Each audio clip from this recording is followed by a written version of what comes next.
Out of all the health problems you can get, a stroke could be probably one of the most devastating conditions. Today we're going to talk about how to avoid strokes, specifically a silent stroke. What is a silent stroke? It's a minor stroke that has no symptoms, but does cause the damage. So there's certain parts of the brain that aren't involved in speech or motor control.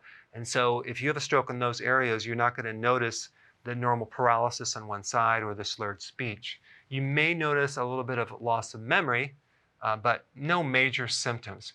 And these silent strokes are very, very common. In fact, 14 times more common than a big stroke. And if you do research on strokes, it lists the risk factors, right? It says diabetes, high blood pressure, cholesterol, obesity, atrial fibrillation, which is the dysfunction of the rhythm of the heart, and then metabolic syndrome and sleep apnea. What do all these problems have in common? Well, these are all symptoms of high insulin, okay? So let's talk about the things that you can do right now to prevent clotting and a stroke, okay? Number one, DHA and EPA. What are those? These are two very special types of fatty acids. They're omega-3 fatty acids. They're in fatty fish, especially salmon and halibut and sardines, cod liver oil. And you can also get DHA from algae, but you need something with both of these right here.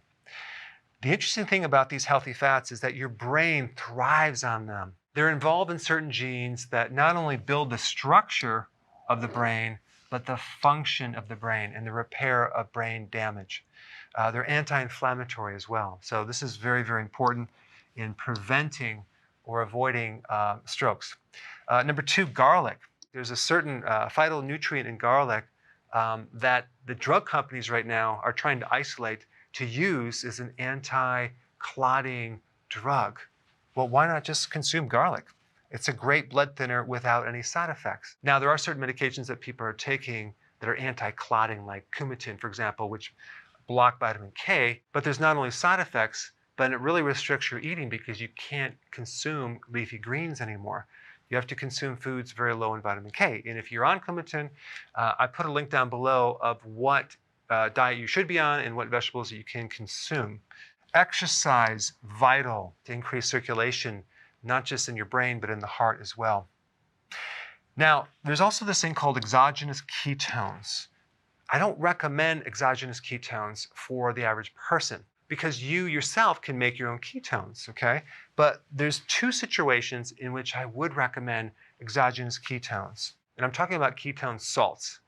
There is another version of ketones that you can get called ketone esters, specifically for athletes that are competing and they need some more energy or performance when they're working out. Very, very expensive. The salts are a lot less expensive. They don't work as well. When you have a stroke or you have Alzheimer's, the brain cells are damaged. So you're going to have great difficulty in having glucose penetrate the cells to feed the cells. So the common denominator for dementia is the cell can't get fuel anymore, so it can't work anymore. The good thing is ketones can bypass the damaged tissue, not just in the brain, but to the heart as well. And you can feed the damaged cell directly so it can get the fuel and start thriving. Your brain loves ketones. If given the choice, it will absorb ketones more than glucose. So as far as taking ketones, if you have a damaged brain, Alzheimer's or memory problems or dementia, or even a damaged heart, I would recommend taking these because that will actually help feed those tissues. And the other situation is if you're competing with some type of exercise and you need some more energy when you're exercising, I would recommend this. Number 5, vitamin E. Very, very important to help thin the blood and the clots, but make sure the version of vitamin E that you take is not a synthetic version. You want something with all the natural tocopherols and the tocotrienols together, okay? It's a whole complex. It can really help decrease the risk. And of course, the most important thing is get on healthy keto and intermittent fasting, because what's going to happen is that you're going to decrease your risk of stroke and you're going to get at the real root cause of all of these right here, which is high insulin and insulin resistance, because keto and IF improves insulin resistance and it lowers insulin. All right, thanks for watching. So if you want to get notified with all my content, click the notification bell next to subscribed. Hey, before you leave, I just wanted to give you a little quick history on some of the books that I wrote. This was one of the first books. It's called Dr. Berg Body Shapes. It was my attempt at writing about body types. What was very interesting about this book is I actually did all the images myself. Don't ask me why.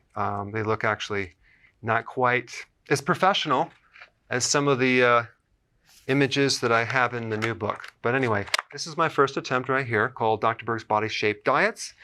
And then I wrote a book more extensive called The 7 Principles of Fat Burning. I don't even have a copy anymore, actually, because it's outdated. The next book, I put about 1,000 hours into this one right here called The New Body Type Guide. Major updates on the body types. I put a lot of energy into this. It has professional images, graphics, all sorts of things. Now, the problem with this book is it doesn't really describe what this is really about. Body types are only a small portion of what's in this book. And that's why I changed the name to the Healthy Keto Plan, okay? If you happen to have this book, you don't really need this book because there's some only very, very minor updates. But if you don't have this, you need to get this one right here. This book goes into every single detail that you would ever want to know about. It goes into the 7 principles of fat burning. It goes into hormones, the body types, the basic keto plan. It goes into intermittent fasting.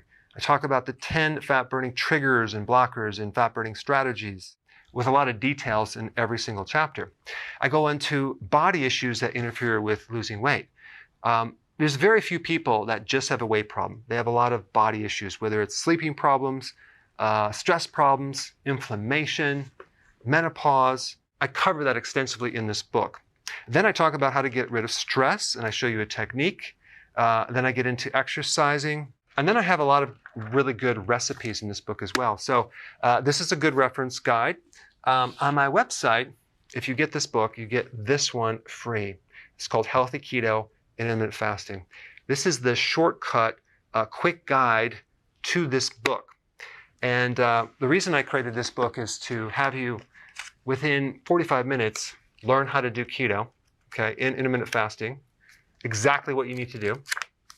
Then you can fill in the blanks with this book right here. So right now I'm doing a special. If you get this book, you get this one totally free, or you can go to Amazon and get these individually. So I just want to clarify the difference between this book and this updated one right here. If you don't have this, you need to get this right here. That way you can get the exact correct information to do it healthily.